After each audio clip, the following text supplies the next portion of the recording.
உற்சாகமான இரவு வணக்கம். சன்ரைஸ் செய்திக்காக இணையவள செய்தி தொகுப்புடன் நெதர்லாந்தில் இருந்து செல்வி நித்யானந்தன்.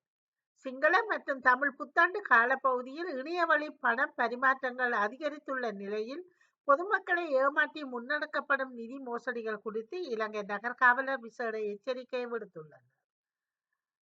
இந்த வாரம் முதல் நடைமுறைக்கு வரும் வகையில் புதன்கிழமைகளில் வழங்கப்பட்ட அரச விடுமுறையை ரத்து செய்ய தீர்மானிக்கப்பட்டிருக்கிறது. இலங்கையில் லிட்ரோ சமையல் எரிவாயு கொள்கலன்களின் விலை அதிகரிக்கப்பட்டுள்ளதாக அந்த நிறுவனத்தின் தலைவர் தெரிவித்துள்ளார்.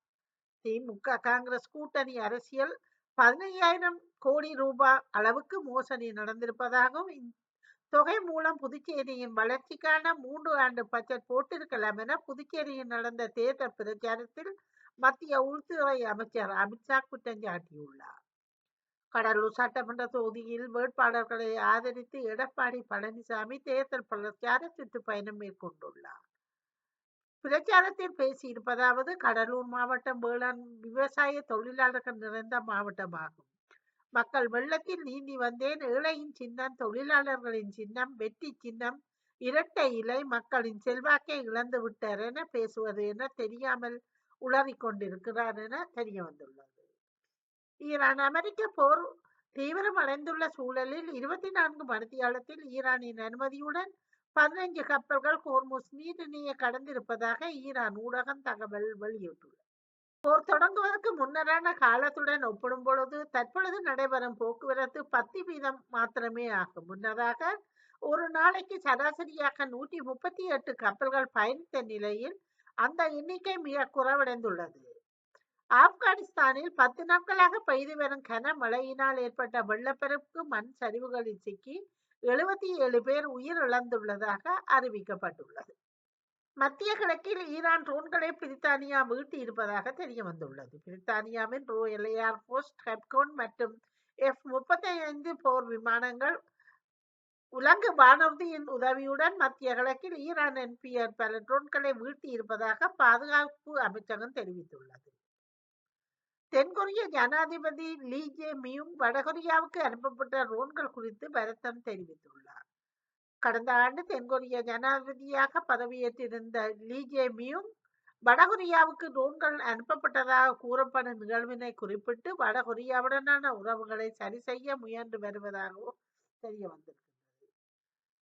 தை மாதத்தில் வடகொரியாவில் நடந்த ட்ரோன் ஊடுருவலில் தங்களுக்கு அதிகாரப்பூர்வ பங்கு எதுவும் இல்லை என்று தென்கொரியா ஆரம்பத்தில் மறுத்தது. அதிகாரிகளோ இது பொதுமக்களின் செயல் என்று கூறினர். ஈரானிய புரட்சிகர பாதுகாப்பு படையின் உளவுத்துறை தலைவர் மஜித் கதேமி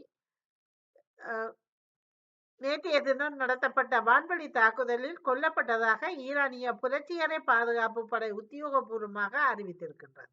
ஜோர்டான், பஹ்ரைன், ஐக்கிய அரபு அமீரகம், கிழக்கு மத்திய தரைக்கடல் பகுதிகளில் பிரித்தானியா கூட்டாளிகளை பாதுகாக்கும் நோக்கில்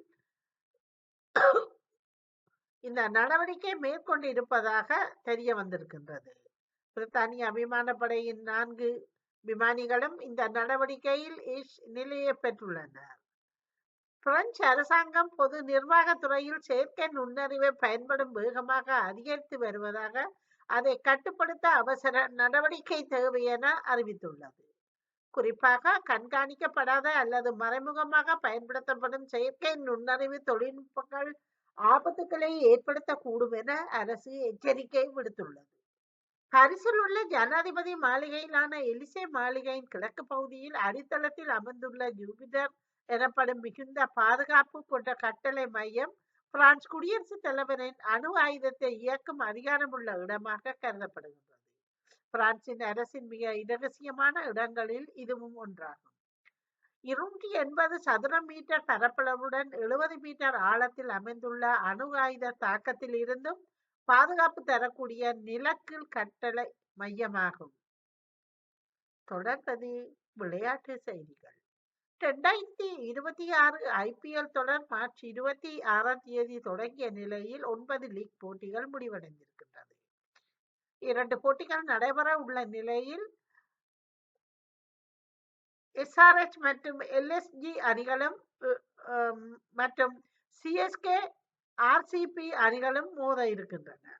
2008ஆம் ஆண்டு தொடங்கப்பட்ட ஐபிஎல் தொடர் வெறும் விளையாட்டாக மட்டுமில்லாமல் பல ஆயிரம் கோடிகள் புழங்கும் வணிகமாகவும் உள்ளது.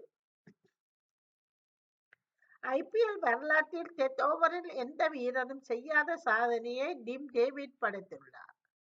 26ஆம் ஆண்டு ஐபிஎல் தொடரில் நேற்றைய தினம் நடைபெற்ற சிஎஸ்கே மற்றும் ஆர்சிபி அணிகளுக்கு இடையிலான போட்டியில் முதலில் துடுப்பாட்டம் ஆடிய ஆர்சிபி அணி 20 ஓவர்கள் முடிவில் 3 விக்கெட் இழப்புக்கு 250 ஓட்டங்களை குவித்திருக்கின்றது. ஐபிஎல் வரலாற்றில் அதிக முறை 200 ஓட்டங்கள் குவித்த அணி என்ற சாதனையை சென்னை சூப்பர் கிங்ஸ் அணி படித்துள்ளது. ஐபிஎல் 26 தொடரின் நேற்றைய போட்டியில் சென்னை சூப்பர் கிங்ஸ் மற்றும் ராயல் சேலஞ்சர்ஸ் பெங்களூர் அணிகள் மோதி இருப்பதாக தெரிய வந்திருக்கின்றது. இத்துடன் செய்திகள் நிறைவடைகின்றன. நன்றி, வணக்கம்.